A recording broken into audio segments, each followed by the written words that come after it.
E a gente, claro, volta a falar aqui no Band News em alta frequência da tragédia que acometeu o Museu Nacional da Quinta do Boa Vista, no Rio de Janeiro. O contato agora é com o professor historiador, um dos maiores pensadores contemporâneos aqui do nosso país. Professor Leandro Carnal, um prazer te ouvir mais uma vez na Band News FM. Tudo bem? Boa tarde. Tudo bem, boa tarde. Uma boa tarde a todos que estão nos ouvindo também. Mais um museu pegando fogo no nosso país. É a memória, a gente sente a memória do nosso povo, a memória do Brasil, do nosso país sendo queimada, virando cinza. Qual o tamanho do impacto desse incêndio mais recente para uma sociedade que passa já por uma crise, não, professor? Essa crise é antiga, né? Mesmo prédios muito mais modernos, como em 1978 pegou fogo no Museu de Arte do Rio de Janeiro, com uma perda irreparável de obras de primeira linha, como o incêndio no Instituto Butantan há pouco tempo. Esses incêndios são parte de uma falta de manutenção que agora imediatamente indica o governo atual, mas o processo de desmonte da área de museus e o processo de desmonte da área de preservação de patrimônio é muito mais antigo. Comecemos na nossa cidade de São Paulo, onde o Museu do Ipiranga, que vai agora para o segundo centenário da independência em 2022. Faltam 4 anos para o segundo centenário. O museu está em uma reforma inacabável. O da língua portuguesa, que tinha parceria com a iniciativa privada, pegou fogo, que já é complicado imaginar que o museu desse porte não tenha um sistema de defesa contra incêndio. Fora aquele prédio da Quinta da Boa Vista, que completaria 200 anos, o museu é de 1818,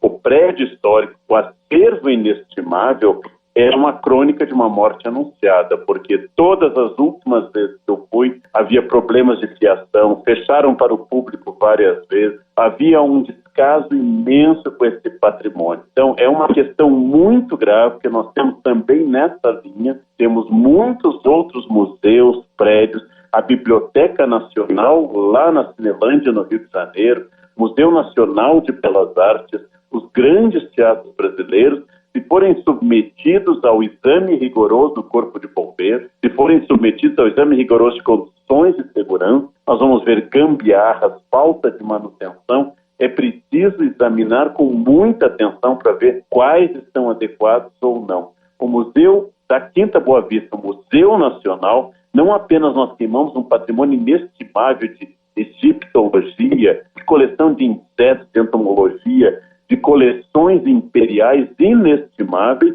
mas o próprio prédio também era um prédio histórico, onde moraram Dom João VI, Dom Pedro I e Dom Pedro II. Quer dizer, era um local de acontecimentos históricos.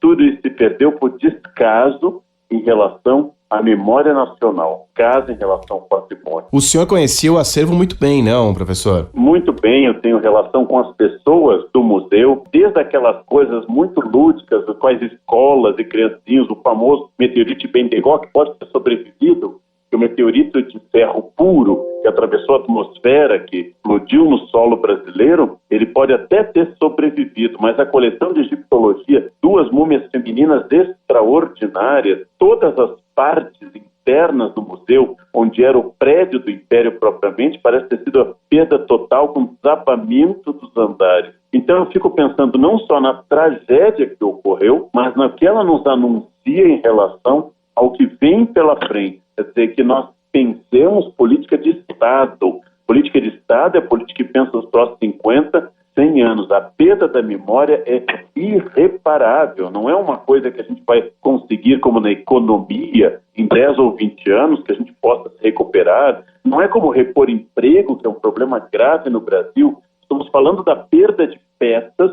que nunca mais poderão ser colocadas lá. Quer dizer, não se trata apenas de reconstruir o prédio, que é possível, mas colocar o que dentro desse prédio, já que agora não há mais o acervo, o trabalho de pesquisa, um museu que atraía dezenas de milhares de anos, então uma iniciação científica para tantos jovens desse país, e é mais uma facada no coração da ciência. Eu acho que é importante destacar que o que se perde não é algo que possa ser reposto. Nem importa que houvesse ou não boas fotografias, uma boa digitalização, porque porque nós perdemos o original. Então, quando a gente perde uma peça original, não sabemos ainda a extensão, por exemplo, notícias que algumas coisas foram salvas, não importa a imagem, porque o museu não é apenas a imagem, mas o museu envolve ciência, uma capacidade de fazer pesquisa. Por exemplo, o crânio de Luzia, a mais antiga mulher brasileira, o mais antigo resto achado no Brasil de um crânio,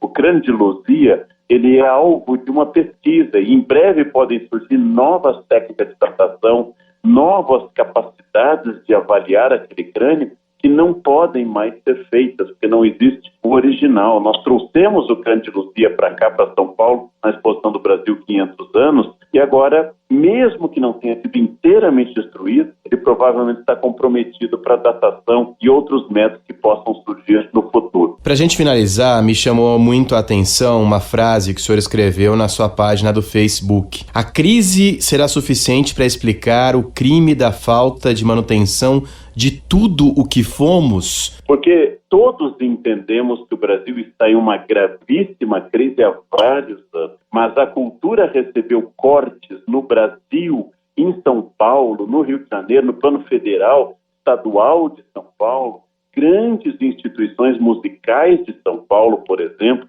orquestras sofreram cortes muito maiores do que o total do corte do orçamento.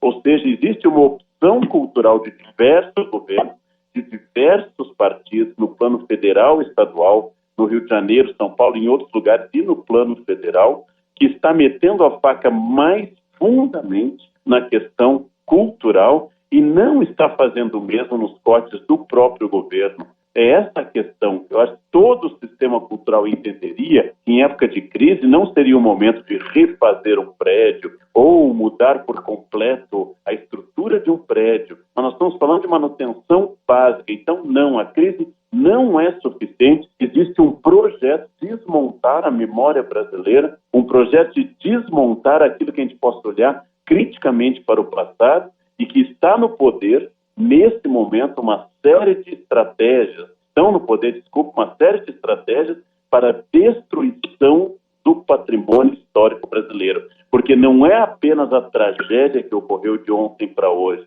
é o fato de que quase todos os grandes museus do Brasil, com acervos extraordinários e fundamentais para a definição da nossa nacionalidade e identidade, estão às moscas ou caindo aos pedaços ou sem manutenção. Então, quantos mais terão que se incendiar para que alguém tome uma providência e pare de pensar apenas em verbas milionárias para partidos ou bilionárias, enquanto que a nossa memória está sendo destruída? Que país nós teremos no futuro se nós pensarmos apenas nesse momento imediato e nas coisas agora e não pensarmos nas coisas de médio e longo prazo? É uma grande reflexão. Quero agradecer demais, mais uma vez, ao professor historiador, um dos maiores pensadores contemporâneos do Brasil, professor Leandro Carnal. Muito obrigado e até uma próxima. Até uma próxima.